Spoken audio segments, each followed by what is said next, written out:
couldn't tell you that. Probably from the fish and chip shop over the road from my house, I guess. I started working at McDonald's when I was 14, nearly 15, and decided that I really like hamburgers and I like making them and I like watching people eat them and I liked eating them in other places, and yeah, that's really where it all came from.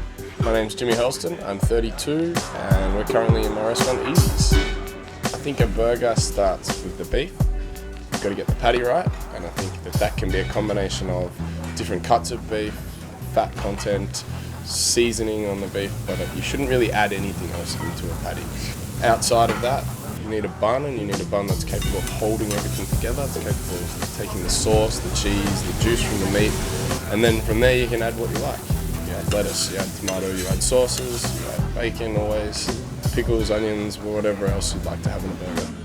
I started the research for the book in August 2012, and then the book was published December 2013 until about the middle of last year, or 2014. The book pretty much sold out, so that was 10,000 copies pretty quickly.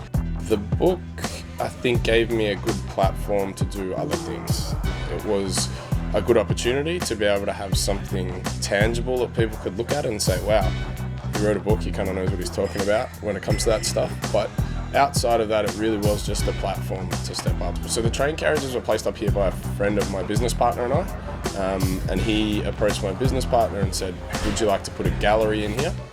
And then my business partner and I got together and decided that it would be better to put a restaurant and do something a little more exciting than just a gallery, and we could incorporate the gallery at the same time. So I'm definitely disappointed in the neighbours' reaction. I thought they would have really embraced it. It's becoming an iconic place, a tourist attraction, a landmark for the area, and I imagine it's boosted the price of their houses. Instead, they've made our life really difficult, constantly objecting to the council, not helping us. You know, we're more than happy, we'd happily give them discounts. We want them in here. They're the repeat customers that every business needs. They need the local support. So we're doing what we can to support them. Hopefully they come on board eventually. You know, things that have popped up in the way. You know, there's customers, there's the council, there's suppliers. The space that we have here is actually a very difficult space to work with because the train carriage runs like this. In order to get beer lines and cool rooms, they have to be jigsaw puzzled into really small spaces and turned into things that could, you know, we had to utilise every aspect of the space that we could. So yeah, there's been lots of issues. Tackling those objections, I think it was probably addressing a humble approach and just being as obedient as possible, agreeing to what they've asked, doing whatever. You know, the council runs a very by the book type of operation, so if you do things by the book, then they look favourably upon you. This is a train carriage on a roof in Collingwood, and the building's called End to End. It is the birth of a design idea that a graffiti artist from Melbourne called Prowler had. With an architect, V. Belling, they decided to do this one. This is the second in a series. We've taken the old Hitachi train carriage and tried to deck it out as close to what they used to look like, but for this sort of driver's cabin that no one really ever got to see anyway. We've got the original lino floors.